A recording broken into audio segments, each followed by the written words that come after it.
lunch punch before eating all this cereal.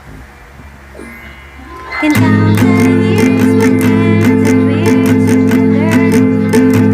Meet the other one make the turn. Said the walk in the park to love each other. But when the fingers hit the head, after all this time, I'm still into you. I should be over all the butterflies. I'm still into you.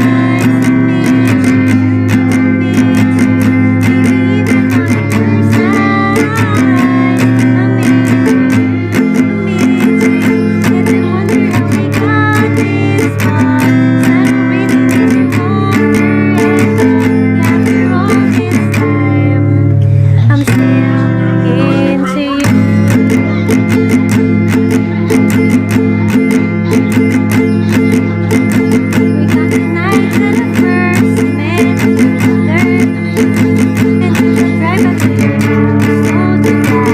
Hold you down, yeah. Let the weight of the world fall off your shoulders, and your favorite song sang along to the stars forever. So after all this time, I'm still into you. I should be over all the butterflies.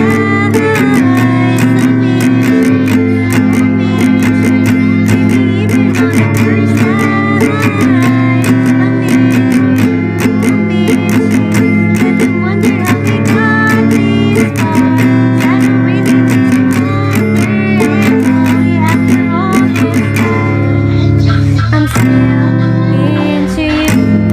Something just makes me one of those days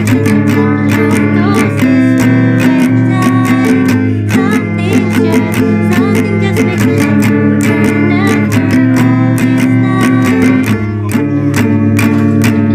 I'm into you. Maybe not a day goes by that I'm not into you. I should be over all the butterflies. Maybe even on the first night. I'm into you.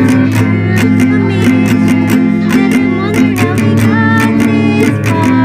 I don't really need to wonder at all. After all this time, I'm still into you. I'm still into you. I'm still into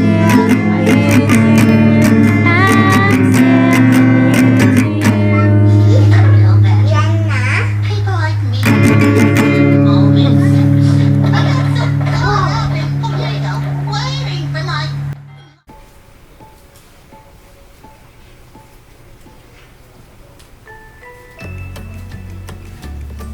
Hey guys! Hi, what's up? And I'm back, and you're still tuned in at Joy's Mix, your music at my YouTube channel. Alright, so now we are at the top 3 of my top 5 easy acoustic guitar cover for beginners like me. So, you have just watched the Still Into You by Paramore. That's my number 3 of the list. And syempre, kung may Avril tayo, nung nakaraan, meron tayo today, Hayley naman, of Paramore. These are the 2 females that I look up to. And I like them or love them both. Yes. So, there you go again, Still Into You by Paramore. And if you notice, I made the video first para naman hindi kayo magsawa. Kasi para, unlike the other 2 vlogs, na nauna yung introduction, then followed by the cover. But this time, it will be the cover first para makita nyo yung easy way to play the acoustic guitar. And then followed by the introduction. And then later on is the tutorial. So, yun nga, iniba ko yung tema this time para hindi kayo magsawa. Because I think people tend to pickles a lot. Wow. Fickles. Yeah, fickles, it means someone who's always changing his or her mind. So parang hindi niya alam kung ano gusto niya, hindi niya alam kung what does he want, parang ganun yung tema ng fickles. Bagong vocabulary yan. So anyway, that's it. So again, sometimes there are people who tend to fickles a lot. Sometimes there's also people who bores you. Diba? So parang, minsan, tulad ko, minsan pag nanonood ako ng TV, ng movie, if I see them talking a lot, and parang walang thrill, walang sense, or, I mean, parang walang abang-abang, I tend to change the channel. So parang naisip ko, parang ganyan din yung tema. So sometimes, people bores you. Yun lang. So anyway, let's move on, and let's talk about the band Paramore. And so, we have the Paramore. They are an American rock band from Tennessee, formed in 2004. The band currently consists of lead vocalist, which is Hayley, and guitarist Taylor York, and their drummer Zach Farrow. So, during their early time, or early days ng Paramore, the band usually play in the garage, and they took the name Paramore from the maiden name of the mother of one of the group's former bassists. So, when they learned the meaning of homophone Paramore, Paramore, yung spelling niya is P-A-R-A-M-O-U-R. Paramore. Kasi, trinay ko to eh. Nung nag-search ako sa Google ng Paramore, ang lumabas is yung spelling na P-A-R-A-M-O-U-R. So, wala talaga makikita ang Paramore na yung band name nila yun. So, yun talaga yung lalabas. Ang ibig sabihin pala nun is secret lover. So, when they found out the meaning of it, they decided to adapt the name. However, they will be using the maiden name of the mother of their bassist, former bassist. So, dun nag-come up yung pangalan nilang Paramore. And also another fact about Paramore members, they are all Christians. Yun ang mabigat. And good thing about them is that they stick with their faith, their belief, but then they're not totally, ano mo yun, yung parang yung lyrics nila may parang nag-preach. Sabi nga ni Josh Farrow, he is one of the former guitarists of the Paramore band. Sabi niya din sa isang interview, our faith is very important to us, but we are not here to preach to kids. We are out here because we love music. Tama naman siya. Pwede mo naman panindigan o panghawakan yung faith mo. However, your lifestyle or still normal pa rin kung ano yung nasa paligid mo. You can still adapt them. Okay, so another thing, since they're all Christian, none of them are drinking too much alcohol. Di ba minsan, pag nasa banda ka, you tend to drink a lot, party, socialize, ganun. Pero sila, though they always do socialize, and then, syempre, they tend to attend parties din. However, they're not that drunkers. Parang ganun, parang hindi sila masyadong nagiinom ng alak or beer. And sabi nga rin nila, during their tour bus, all they do is watch movie, and get into their computer and make music. So, they're not the typical rock band na during tour bus is party, ganyan. Pero sila different. Parang silent type na banda. I think they're happy on what they're doing naman. Kahit na sa tingin ng iba is boring, something like that. Pero kanya-kanya naman yun, di ba?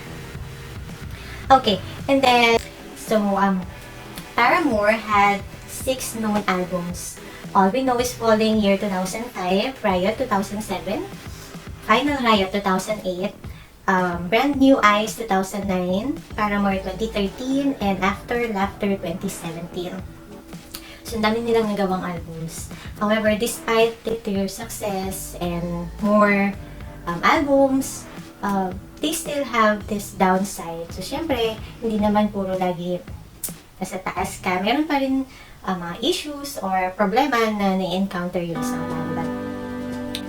A lot of things happen in the history of Paramore. First, let's start with, unlike with Hayley, how she was discovered.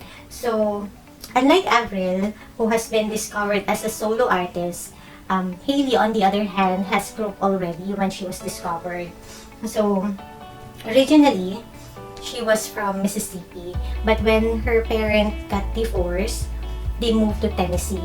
They had their new life, got new school, and doon nakilala niya yung mga bandmate niya. So, unlike, Avril, di ba previously, sabi ko, Avril is parang happy-go-lucky sa school, parang misbehaving. So, sometimes, she was asked to go out of class. But then, Hayley on the other side naman is so, what do you call this? She's so focused on her dream. Bata pa lang siya, parang gustong-gusto na niya mapabilang sa isang banda. So, during her class, she tried to get into a band. Ganun siya ka-committed sa dream niya na ma-pursue yung pagkakaroon ng isang banda. And then, during her school days, na-meet niya yung bandmate niya, the Farrow brothers. These are Zach and Josh Farrow. And doon niya na-meet sa school, yung dalawa niyang kahamir. And then, naging active siya sa music, sumali siya sa vocal lessons. Then, na-meet naman niya doon yung bassist nila na si Jeremy Davis. So, parang doon nagka-collaborate sila. And then, noong 2003, Hayley was discovered by two managers, Dave Stonebreak and Richard Williams, who signed her a 2-year contract. She was only 14 years old that time, and she was already writing songs with songwriters in Nashville. And also, that time, nung nakilala siya ng managers, she was introduced to Atlantic Records. Doon pinakilala siya, and then ang offer sa kanya originally is to make her as a solo artist. However, tumanggi siya. She objected, saying she wanted to be part of a band and play pop punk music. So dun nga. So yun nga, gusto niya pala is to be with people. Pero she don't want to be a solo artist. So, and then since yun yung yun yung gusto niya, Atlantic decided to go along with her wishes. And then she formed a band with Josh Farrow, Zach Farrow, and Jeremy Davis. And there you go, the Paramore was born. So yun doon nag-start yung Paramore. Then they created songs, albums, yung magkakasama sila. And then another thing, it says based on the research ko, prior to the release of Brand New Eyes, Paramore were getting so badly, they considered giving up. So, parang napakalalim siguro nung issue nila. So, sabi niya sa isang interview, you know those bands that travel separately because they hate each other and they get off stage and don't talk to each other. That's what it was for us. Sabi ni Hayley. Meron na kasi silang issue. Siyempre, sa isang banda naman, hindi may iwasan yung tampuhan, yung inggitan, ganun, di ba? Sabi rin sa another research, Paramore's chart success marks the end of the turbulent period. In February 2008, singer Hayley Williams suggested the band were on the verge of splitting due to internal issues. Napakalalim siguro ng issue ng natin. May issue kasi dun sa band, so one of them is with Josh Farrow. Actually, yung magkapatid, Josh and Zach Farrow leave the group. And with that, Josh Farrow wrote a personal response in leaving the group on his blog. Entirely different from the band's response. He said that the band was a manufactured product of major label. He further accused Hayley Williams of being manipulated by her management, treating the rest of the group as her solo project, and claimed she was the only member of the band who was signed to Atlantic Records, while her bandmates were simply riding on the cocktails of her dream. So, sabi niya, claiming niya na parang ang dating is Hayley or Paramore is Hayley's solo artist. Parang hindi sila kasama dun sa banda. Parang ang dating sa kanya is backup lang sila. So parang si Hayley lang talaga yung Paramore. Parang ganun yung dating sa kanya. Meron kasi siyang batayan kung bakit na-feel niya na ganun yung treatment. Iba yung treatment kay Hayley, iba rin yung treatment sa kanila. Kasi there was once na Hayley's manager would tell the band to be in the lobby of the hotel at a certain time. But he and Hayley wouldn't show up for hours, and then they found out that they had been meeting with the record label executives all morning without them, which is totally weird given that this was simply a solo artist but we were a band. So, tama nga naman siya. Kasi diba, kung banda kayo, tapos meron contract signing or may meeting with the executives, dapat yung buong banda is with the management or with the executives. Hindi lang yung frontline or hindi lang yung si Hayley, di ba? So, parang may inggitan factor na nangyari. Ayun. And then also, he felt that Hayley was a collateral of her management who, along with her parents, controlled her every move and didn't like the idea of Hayley being a rock band. So, they forced her to leave and wanting her to pursue a solo career. So, hindi lang pala yung manager, pati din pala yung parents niya wanted Hayley to be a solo artist. So, parang yun yung mga batayan ni Josh Farro of leaving the Paramore group. And madami siya sinabi dun sa blog niya, yung mga encounter niya with the parents, encounter niya with the manager. So, parang madaming pinagugutan si Josh kung bakit siya umalis. So, syempre, may side din naman dun si Hayley. And then, Hayley has been quiet about dun sa blog ni Josh tungkol sa Paramore. And, laging in-interview si Hayley, but then, ang lagi lang niya sinasabi na there's been a lot of things said online and it sucks to know that responding online isn't really going to help, she said. We really wanted the opportunity to show our fans that we're okay.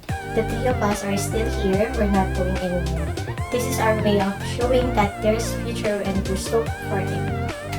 So, yun, kalmado lang siya. Hindi siya yung tipo na sasagot din dun sa blog ni Josh. Tama nga naman yung ginawa niya. So, syempre, pag pinatulan mo yun, lalong lalaking issue. Lalong maguguluhan ng mga fans, kung sino papanigan, sino aawayin. So, she is so mabait. So, Christian. So, and then, ayun, so hindi na lang niya pinatulan yun. Parang, sige ko ka lang, salita ko na dyan. Pero, syempre, deep inside, na-hurt siya dun sa mga naririnig niyang balita. Sabi niya na, it hurts because what we were told was they weren't happy. They didn't want to do this. But then, when it really came about all these other things, I was very surprised and kind of felt led on. We've been doing this for 6 or 7 years now. I don't think any of it has been vain for any of us. And I don't think anyone should discredit it. So parang naguguluhan lang siya. Hindi niya naintindihan natin yan. But anyway, so much about it. They have issues, hindi naman may iwasan yun. But still, they're still going on with their music. Paramore is still making music for us. So yun nga, sabi niya, she makes music just so that people can truly enjoy, and it's not for mere gender or sexual appeasement or contentment. So, yun, I'll move on na si Hayley. So now, still Paramore is making songs for us, for fans, and nagko-continue pa rin ang Paramore. And let's move to Hayley. Now, so much about Paramore. Let me just give you a few facts about Hayley because I like her. And I did some research or stalking on her. Joke lang. So, her full name is Hayley Nicole Williams, born on December 27, 1988. So, kung ako, 84, 88, 4 years, 31 years old na siya. Galing ko mag-joke. So, 31 years old, Hayley Nicole Williams. And another fact that I found out is she's only 5'2" in height. Parang kami ng height. 5'2". Okay, so medyo pitit si Hayley, no? Kaya small lang yung body build niya. And then another fact about Hayley is that one of her most treasured possession is a camouflage hunting knife. She said that she is a hillbilly at heart. So parang ano siya, meron pa rin siyang traits na urban.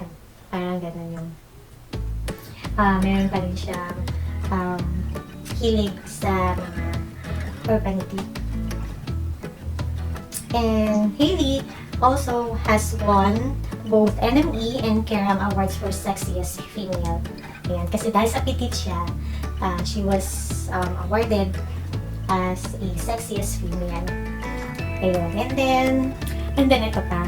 What surprised me is that Hayley and the guitarist Josh Farro are rumored to have been in a secret relationship for a period of time, with their breakup thought to be the cause of 6 gigs being cancelled in 2008. So yun pala, di ba? Meron pala silang relasyon ni Josh. Kaya pala siguro Hayley has been so quiet about Josh ranting online. So meron pala silang relationship niya, no? Parang naging sila pala. And ayun, so hindi nagtagal yung relationship. So ayun, after Josh left the group, nag-break up na rin pala sila in 2008. So, and then after, so syempre hindi naman mag-stick ka lang doon, move on na. So Hayley has since been linked with a newfound glory's Chad Gilbert. Ayun, nakilala niya si Chad Gilbert, the guitarist of Newfound Glory. And after dating for 8 years, matagal na pala sila nag-date, no? Duo tied the knot in February 2016. Hayley married Newfound Glory guitarist Chad Gilbert at a ceremony in Nashville, Franklin Theater on February 20, 2016 in front of about 50 people. Konti lang nung in-invite niya. Parang napakatahimik na celebration. Kasi with known people lang or with families and relatives. So, okay, so syempre, sa mundo ng showbiz, ang salitang forever ay hindi ganun. So, sabi, the couple recently filed a divorce in June 2017. While announcing their separation, Chad Gilbert posted on Instagram that marriage is not for the faint of heart. Lalim, di ba? So, faint of heart, so parang lacking of courage to face something difficult or dangerous. So, parang siguro mayroon silang pinagtalunan na hindi na kayang i-resolve. So, yet, the couple claimed that they're still good friends despite of heartbreak. Yun naman maganda din is they're still friends. Walang bigat. And another thing about Hayley is that she has several nicknames. So, including Hayley Ball, H-Bomb, Hales, and SpongeBob. SpongeBob. Wondering why SpongeBob? So, sinerch ko yun. Sabi niya, when I was 16, our drummer Zach Farrell called me SpongeBob because I have a gap in my teeth like SpongeBob. Yan naman pala. Because of her teeth. Kaya siya tinawag na SpongeBob. Akala ko naman because of hair color. Yun naman pala. Teeth. Okay. And another thing about Hayley, if you notice, she has few tattoos in her body. And during an interview in NME in 2013, she said that she has 8 tattoos. Wow, 8. Ako ba, ilan ba ang tattoos ko? Hindi ko kasi alam eh. Basta alam ko may tattoos ako. Pero, bilangin natin. So, 1, 2, 3, 4, 5, 6, 7, 8. Wow, 8 din. Pareho kami. So, sabi niya, I've got a razor on my ankle that says shave me, a cloud behind my ear that says rap, a cross on my thigh, TCV on my left elbow, a Paramore bars on my wrist, a Johnny Mercer lyric on my wrist, flower on my hip. I just got a hand holding an envelope on my thigh. 8 nga. Okay. And then, another fact about Hayley is that she has her own hair color brand called Good Dayang. This bring memory to me kasi nung nagtatrabaho pa ako in a call center, I used to dye my hair. Mahilig kasi ako magkulay-kulay ng mga buhok nung time na yun, nung pagka-graduate ko. Actually, ang first color na ginawa ko is red. Hindi yata. Blue. Kasi, madami na nag-ganti, red, maroon, ganyan. So, naisip ko, itry yung blue na hair dye. So, that was my first hair color. So, again, going back, nung nagtatrabaho ako, so, sobrang hilig ko ng hair color. Maraming tao or office mate, friends na natutuwa sa pagpukulay ko ng buhok. So, naisip ko, why not sell it? Kasi, may mga nagtatanong, uy, saan ka bumili ng ganyan, bili mo ako, ganyan. So, I decided to sell hair dye. So, bumibili ako ng hair dye somewhere, secret. Ayan. And then, lalagay ko siya sa isang bottle and lalagyan ko ng branding. Ang branding na naisip ko nun is Good Ones Dye.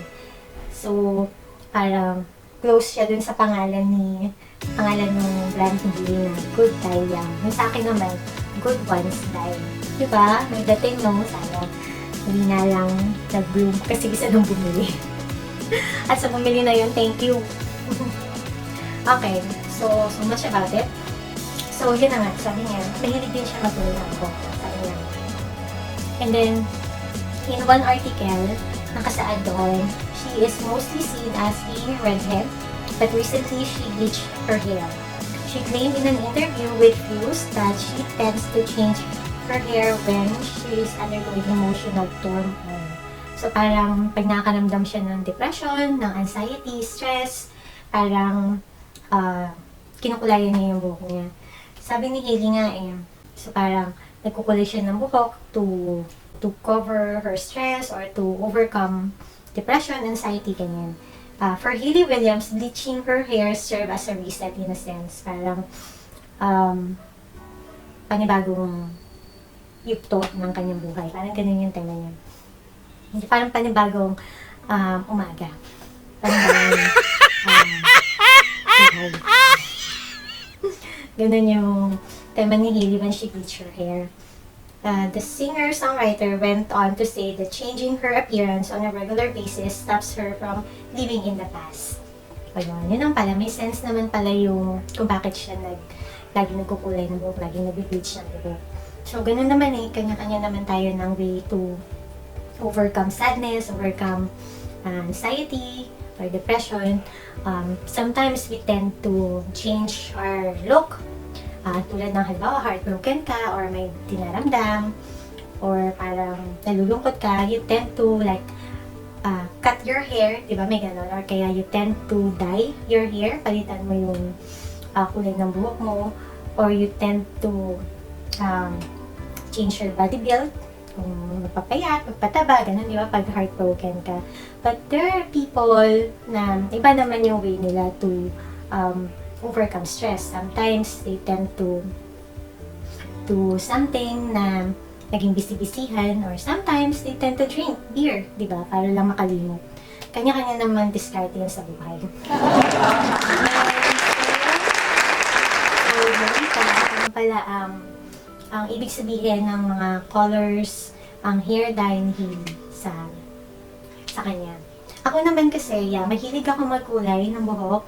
And I found it interesting. I found it cool.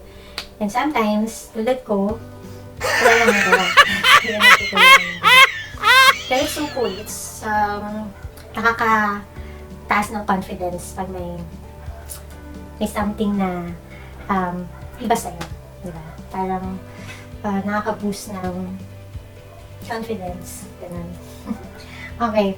So lastly about Hayley Williams is that mental health is very close to Hayley's heart because she has a personal struggle with depression. So, ayun naman pala, related dun sa hair dye na, sa pagkulay niya ng buhok, is she has personally struggled with depression. Sabi niya rin, when she was a teenager, she decided to be homeschooled due to bullying. However, this was not just a childhood problem for the Paramore vocalist. So, nabubuli pala siya nung bata pa siya. And then, until now, meron pa rin siyang feelings of depression, anxiety. Sabi niya rin sa isang article that in the last couple years, she has been struggling with depression. At times, she made her therapist uncomfortable with her fixation on death. She told the father that she felt as tough everything was pointless and she wishes it would all just stop. So, napakahirap talaga yung pakiramdam na depressed ka, na parang feeling mo walang makakatulong sa'yo, sobrang lungkot mo siguro. Kaya may mga tao na therapists like that or friends to help you when you're feeling down. So, and another way for you to overcome stress or depression is, yun nga, sabi niya is when she dyes her hair, it makes her move on. So, ganun lang naman yun. It's, ikaw pa rin yung parang tanggal ng depression mo sa katawan. You just have to find ways to make you happy and to remove or eliminate the sadness that you felt. Okay, so last thing about Hayley, last say to Hayley is that her red hair and killer pipes may want everyone's attention, but it is her sincerity as an artist and a woman that still won the heart of her fans. Yes! Yes. So, we love you, Hayley. Keep up the good work. Give us more uplifting and happy songs. Alright, so thank you for joining me and thank you for listening for all the stuff, facts, trivia, history of Paramore. And now, you will have the tutorial. Thank you. Bye.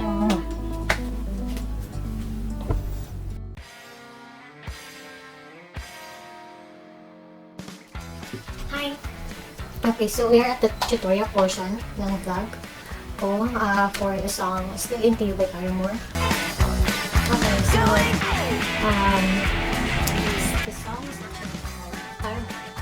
Paramore, one of my favorite in the history of my life.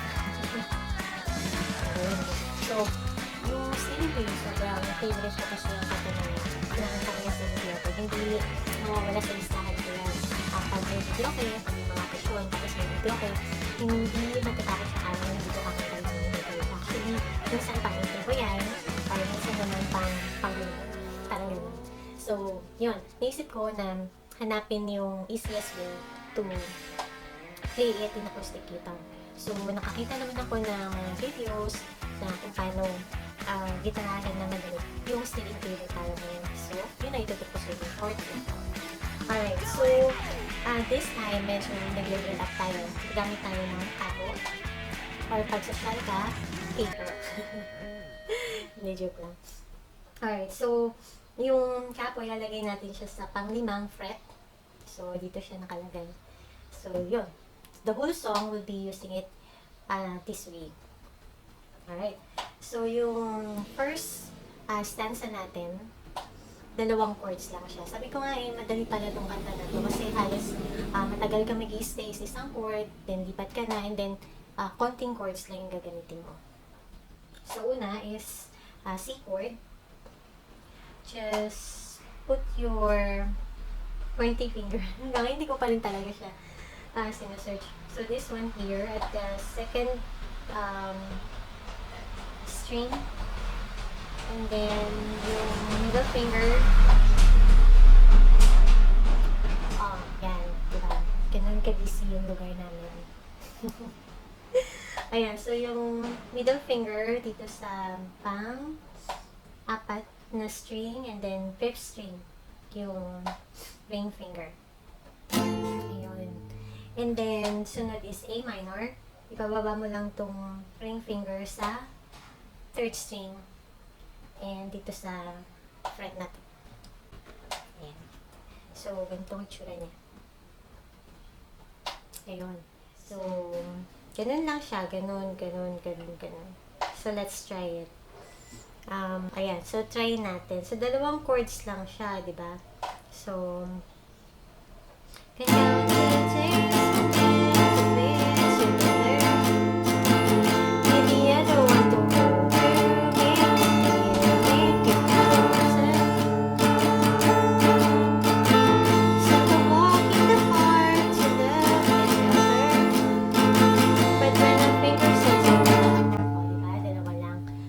pag kumanta kasi, malalaman mo kung kailan mo lilipat yung kamay mo o kailan ka magpapalit ng chords. Ganun. Kaya dapat kumanta ka rin. Ayan. So, yun na yung first stanza natin. And then, pupunta tayo dun sa pre-chorus na tawag dun. Yes, pre-chorus. And when our fingers interlock, can't deny, that's it. After all this time. Ayun. So, dire-diretso ka lang dito sa A minor. After all this time. Pagdating ng time, medyo mag-stop ka. I'm still into you. After all this time. Ano siya? F chord. Yung F chord kasi sa barcode. So, may sabi sa akin kung paano siya gawin without using the barcode. So, yung C natin is ganyan. Diba? Dito siya sa 4th and 5th string. And then, ang gagawin lang natin is ibababa lang natin itong 2 fingers na to. Yan. That is your C F minor. F chord. So, cause after all this time, I'm still into you. See? Ayan. So, ulitin natin from the start. Can count the years and the beers together. Maybe I don't want to make you better. Set a walk in the park to love each other. But when the fingers hit the ground, can't deny. Say, after all this time, I'm still into you. Ayun. So, ganun na siya. Parang pa isang-isang strum lang siya dun sa pre-chorus. 'Cause after all this time, I'm still into you. F, G, and C chords. Yun lang. And then, dun na tayo sa chorus. After all this time, I'm still into you. I should be over all the butterflies. I'm into you. I'm into you. Maybe even on the worst night. I'm into you. Let them wonder how we got this far. Stand waiting to wonder and all. After all this time, I'm still into you. Ayun. So, yung from, galing tayo from pre-chorus sa F, G, C. So, ulitin lang natin siya dun sa chords, sa chorus, ulitin lang natin sa 3 beses.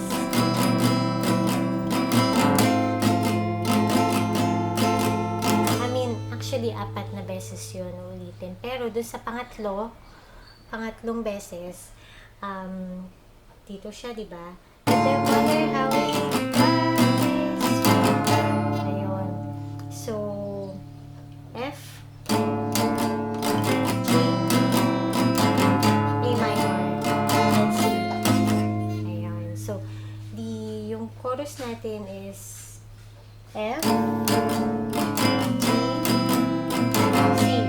pero dun sa pangatlong beses is F, G, A minor, C. And then balik ulit. F, G, C. Ayun. So, ganun lang. Diba napakadali? Dun sa, diba balik ulit dun sa first stanza. Same lang din. C and A minor. And then pre-chorus. Isang strum. F, G, C. And then, yung chorus natin is F, G, C. Pero sa pangatlong beses, it will be F, G, A minor, C. And then, balik ulit. Ayun. So, pupunta naman tayo dun sa yung part na some things just, edi, I'm still into you. C. 2 beses mo siyang i-strum. Then A minor, G. 2 beses, A minor, and something just makes it so all of those days go and die. Something just makes it so golden after all this time. Ayun. And then yung part na parang mabagal. Yun, basta yung part na yun is F, G, A, ganun. So, ganun lang. Paulit-ulit lang yung natin. So, yung mabagal na part na yun, it's I'm into you and baby not as AC goes by said I'm not F into you. Ayun. G. And then, babalik ka na dun sa chorus natin. So, yun lang, di ba? Sobrang dali nung mga chords. And then, yung pag-strum naman yan, yun nga sabi ko, yung habang pinapanood ko yung mga tutorial videos, sinusundan ko yung pag-strum nila, pero parang nahihirapan ako kasi parang nag-i-stick ako dun sa strum nila. So, maganda is, habang kumakanta ka, nalalaman mo kung anong strum yung gagamitin mo kasi nandun yung rhythm sa pagkanta mo. Okay? So, that's it. Ang tutorial natin. Sana may natutunan kayo. And thank you again for watching my video. I'll see you again sa number 2.